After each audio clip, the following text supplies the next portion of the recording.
Pour le 214.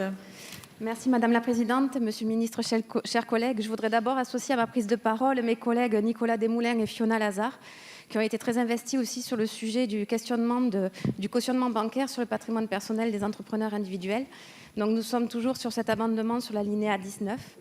L'article 1er prévoit donc une protection du patrimoine personnel des chefs d'entreprise individuels face à leurs dettes fiscales et sociales. C'est un acte fort, très attendu depuis longtemps par le monde entrepreneurial. Cependant, on l'a vu, on l'a entendu aussi dans l'hémicycle à l'issue d'une longue concertation sur le terrain, et notamment auprès de chefs d'entreprise tarnais. Pour ma part, nous nous sommes aperçus que restait un sujet saillant, le sujet du cautionnement personnel sur les financements d'investissement, du fait de la possible renonciation prévue alors initialement à l'alinéa 17. Après de longs échanges en commission et de nombreux allers-retours entre le secteur bancaire et Madame la rapporteure, et d'ailleurs je la remercie comme elle s'y était engagée, nous avons pu borner de manière plus efficiente et équilibrée l'usage de la renonciation portée à l'alinéa 19, afin d'éviter que celle-ci ne soit perpétuelle ou ne couvre des engagements non plafonnés. C'est en fait une liberté supplémentaire assortie d'une véritable sécurisation donnée aux chefs d'entreprise qui disposent désormais de son patrimoine personnel. Bien entendu, vous l'avez dit, Monsieur le Ministre, un suivi devra être fait.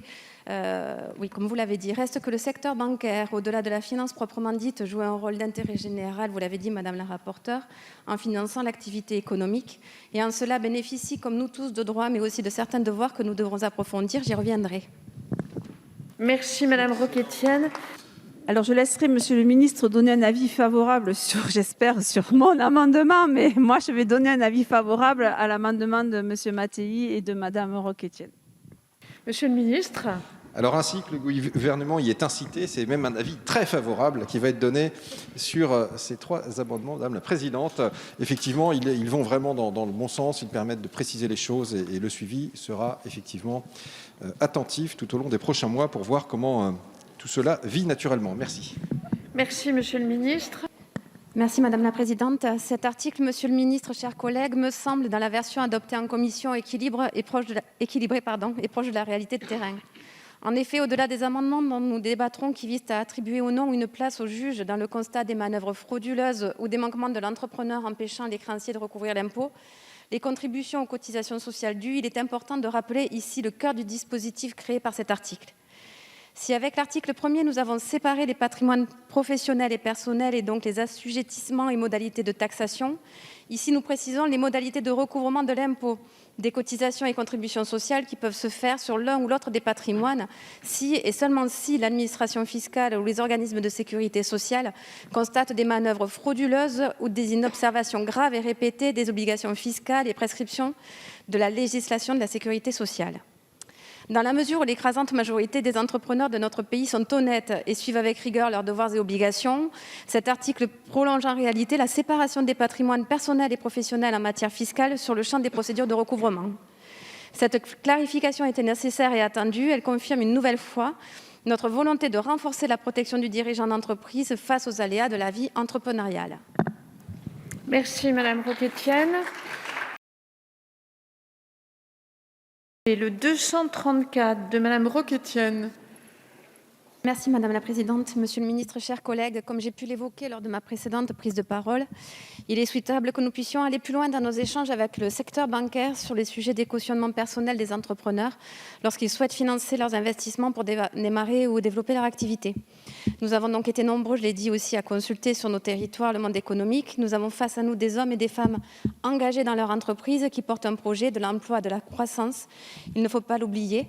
Reste présente dans leur tête, malgré toutes les avancées majeures de ce texte, l'angoisse du cautionnement personnel auprès des établissements de crédit. En tout cas, c'est le terme qu'ils utilisent quand on les rencontre. Il n'est bien sûr pas question de considérer que les banques ne doivent pas se prémunir contre la cessation de paiement. Elles ont, comme déjà évoqué, une mission d'intérêt général d'où découlent des droits, mais aussi, je le crois, des devoirs. Je crois aussi en la force du consensus, c'est pourquoi mon amendement propose la mise en place d'une charte portant sur les bonnes pratiques du cautionnement entre le secteur bancaire, l'État et les représentants du monde de l'entreprise. D'autres solutions existent, notamment les sociétés de cautionnement qui pourraient cautionner la totalité des emprunts et non une partie par exemple. Nous avons pu, en temps de crise avec le PGE, nous mobiliser ensemble et nous devons poursuivre ce travail ensemble en faveur de notre économie. Je vous remercie. Merci Madame la rapporteure. C'est le 55, Madame Roquetienne. Merci, Merci Monsieur le Président, Monsieur le Ministre, chers collègues. Donc, on a beaucoup évoqué le sujet des cautionnements bancaires. Cet amendement sollicite la remise d'un rapport visant plus spécifiquement les relations entre les URSSAF et leurs cotisants en cas de litige. Malgré de nombreuses avancées, un certain nombre de difficultés demeurent, d'autant plus exacerbées par le contexte de crise sanitaire. Ce rapport permettrait ainsi de dresser un bilan général, mais aussi plus circonstancié, de mettre en lumière les bonnes pratiques ou, à l'inverse, d'identifier les points de crispation. En effet, les remontées de terrain font état d'une trop fréquente absence de la prise en compte du droit à l'erreur, mais aussi d'un dialogue inexistant ou trop complexe et enfin du manque de suivi régulier.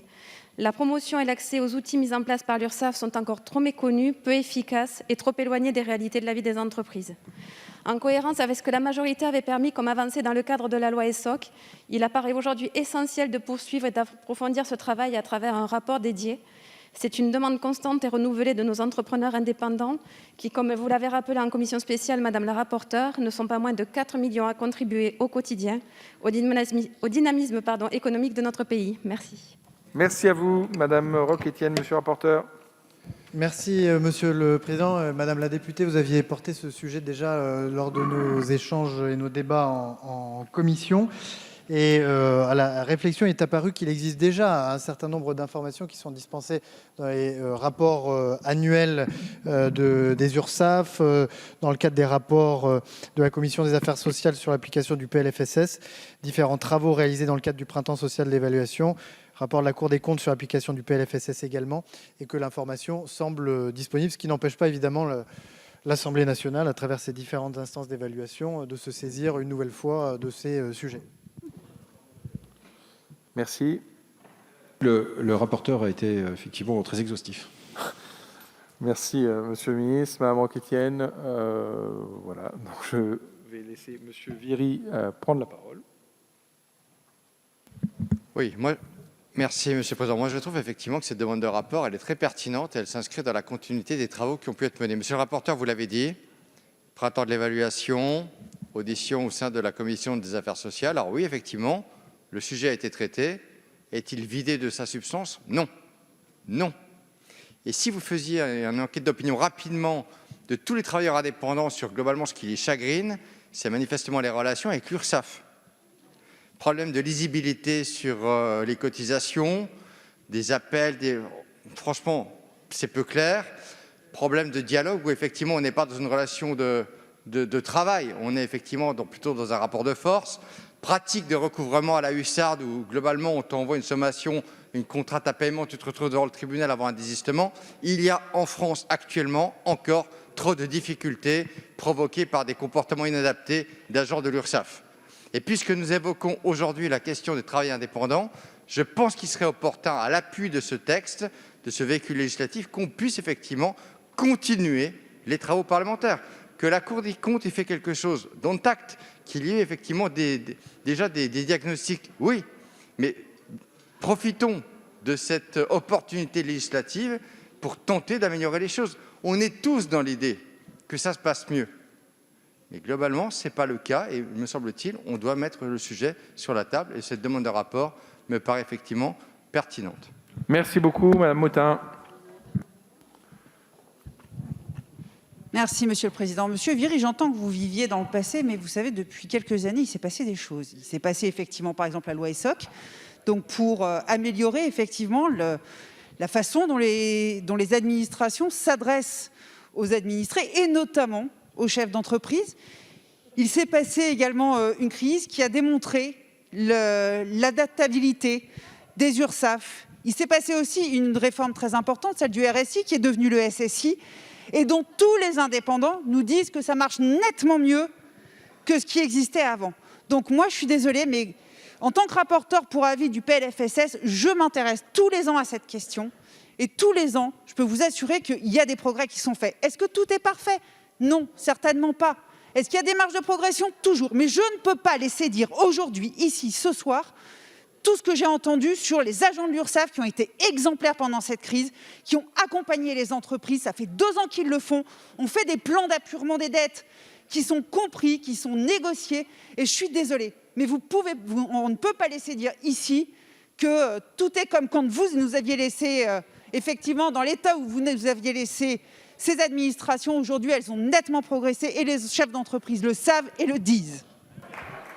Merci beaucoup. Madame Roch-Étienne, vous avez la parole. Alors, juste, merci Monsieur le Président. Je vais reprendre la parole. Mes chers collègues, s'il vous plaît, Madame Roch-Étienne est en train de s'exprimer, si on pouvait... Je voudrais reprendre la parole 2 minutes pour dire qu'en fait, je considère qu'on a tous raison. De nombreuses choses ont été faites, et c'est d'ailleurs ce que j'ai dit dans mon intervention. Notre majorité, et Sandra Motin l'a dit, il y a beaucoup d'efforts qui ont été faits. Malgré tout, sur le terrain, quand on consulte, il reste des grosses problématiques quand il s'agit de traiter des contentieux. Donc ça veut dire qu'on peut mieux faire. Et mon sujet de rapport, c'est de dire comment on peut constater... Comment peut-on faire un constat et y trouver des solutions? Donc, ce n'est pas de dire tout va mal ou tout va bien, l'idée de ce rapport, est de dire faisons le constat et trouvons des solutions pour poursuivre l'amélioration qui a déjà été entamée. Donc, votre amendement voix qui est pour, qui est contre, il n'est pas adopté. Pardon. Oh là là.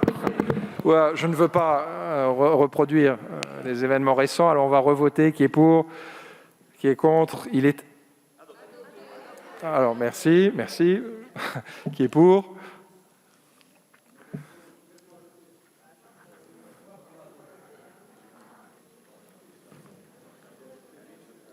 Qui est contre? Il est adopté.